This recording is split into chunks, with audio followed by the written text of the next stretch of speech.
Here at Gays Talking Straight, we care about your overall health and well-being.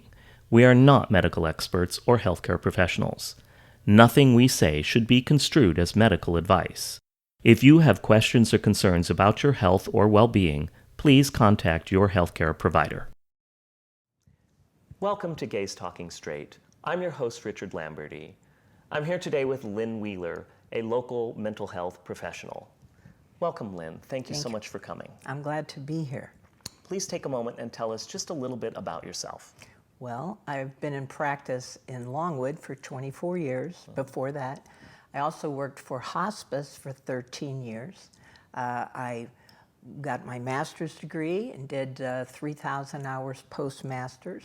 I'm a certified national counselor, and I'm registered with the state of Florida so that I can also supervise people that have just graduated and they're just starting and they have to have so many hours of face-to-face with a supervisor. So I also work with people just coming into the field, and I'm licensed by the state as well. Wonderful. I am so glad to have you here. We've known each other for several years now through the Orlando Gay Chorus, and you're a lot of fun, but you've also been a tremendous help to the chorus itself and to people in the chorus. I'm sure that your patients are very glad to have your experience, and so are we. Well, thank you. We had talked about wanting to look at the concepts of guilt and shame. So the first thing I'd like to do is let's figure out what do those words mean? When I say guilt, what's guilt? What is shame? And I think I told you a story about someone, I don't remember who, gave me this definition of guilt that I kind of like, and I don't know how accurate it is. So guilt is an experience that I create when I want to feel better about having done something I know I shouldn't have done, or not having done something I should have done.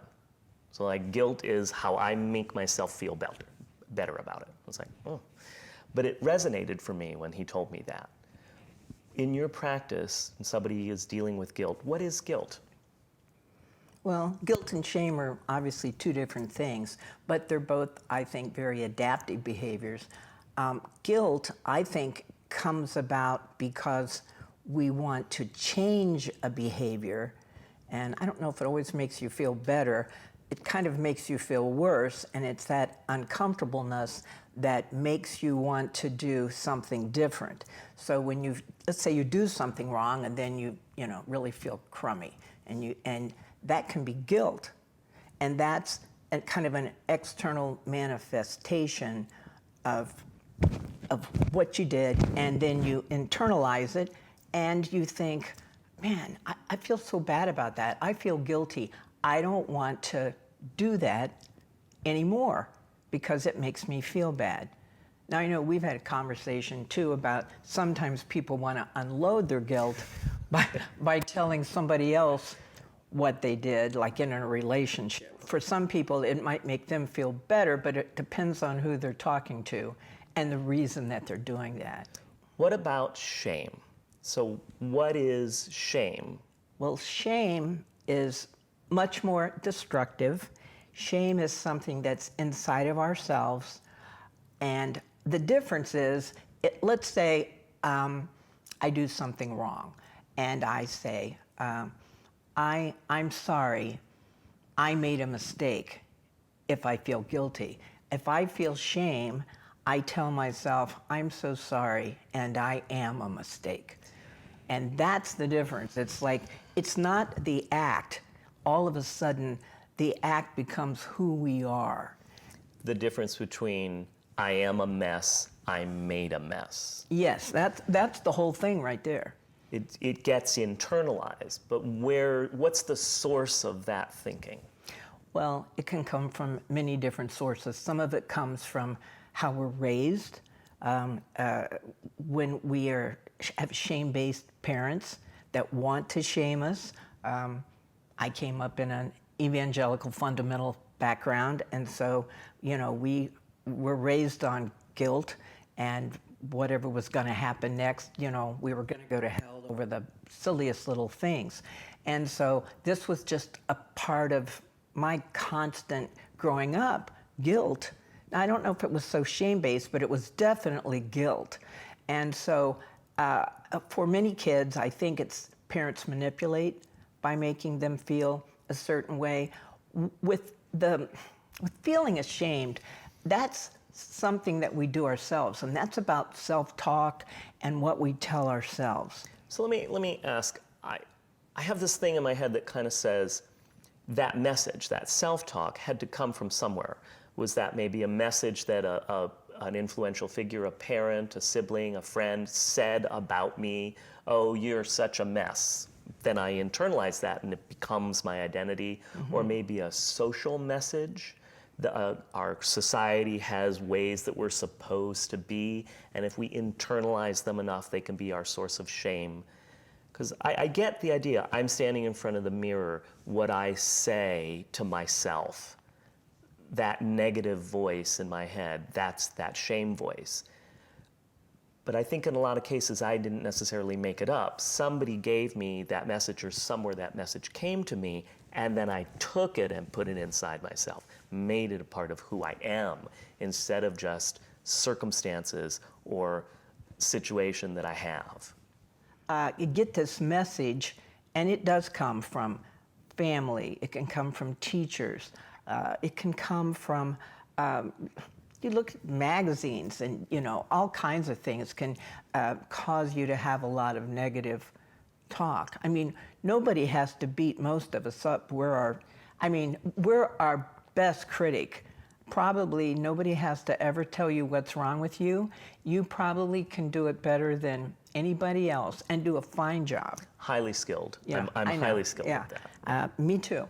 And so what I talk with my clients about, I say, it's just as easy to have a cheerleader on your shoulder as it is to have a critic. So let me ask about this. What can we do when we've got that voice on our shoulder, telling me I'm fat, I'm ugly, nobody wants to date the redhead?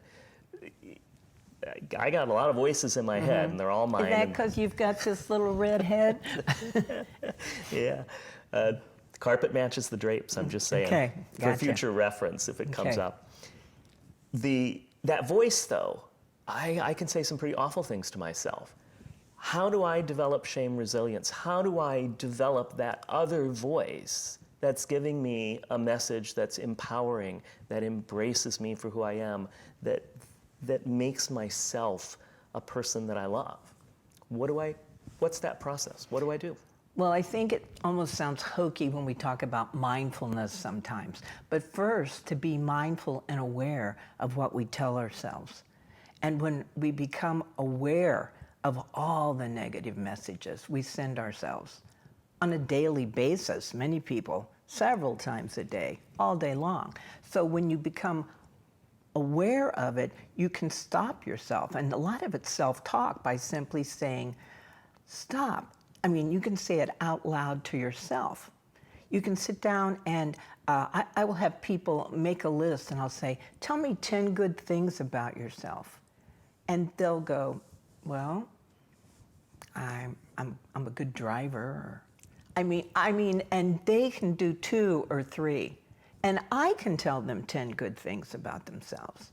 But ask them to do 10 things that make them feel guilty or Oh ashamed. my gosh, they could go, only 10, and they can go on and on and on. So one of the things that I have people do is I have them kind of turn the lights down low, and I have them take a hand mirror and hold it up to their face, and they play, remember that old Joe Cocker song, You Are So Beautiful to Me?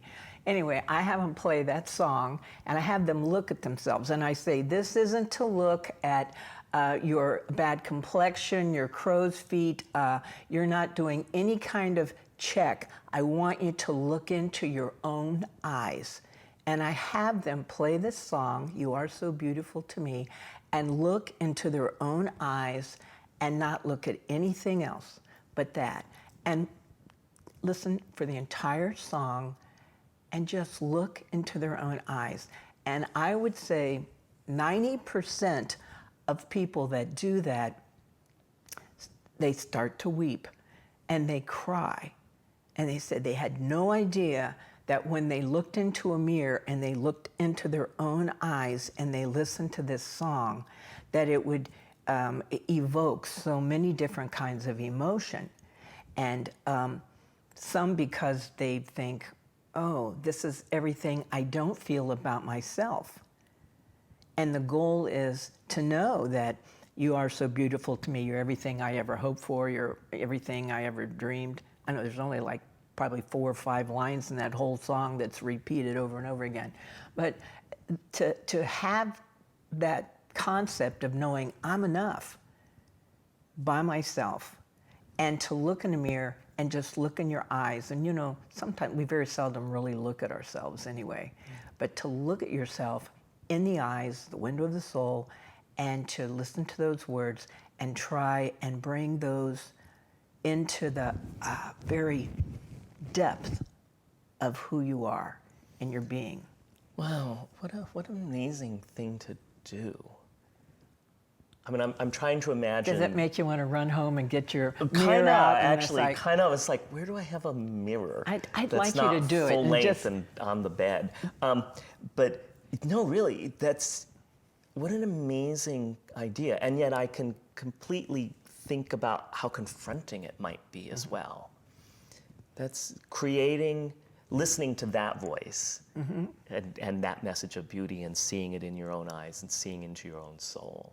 That would be very powerful. I may actually go home and do that tonight. All right, I'd be very interested in talking to you after you do it. Promise I'll let you know. I would really like to know that, No, because I would say almost every one of my patients, clients who have ever done this come back, and it's a very moving experience. And I mean, I have people roll their eyes and, you know, like, please, you know. Well, when you were first describing it, it was Like, I know, you're like, really, Joe? Some people don't even know who Joe Cocker is. Well, but, they're you know, unfortunate people. You know, but they'll do it, and it's amazing what they come back and how they felt when they did that about themselves. And that's really about self-love. And we could talk about, well, what does that have to do with shame or with guilt? But the more we love ourselves, the more we're willing to let go of shame. Well, again, if you don't love yourself, how can you really love another person? That if I think I'm ugly, if I think I'm unworthy, how can I create worthiness in that relationship? So somewhere it's got to start.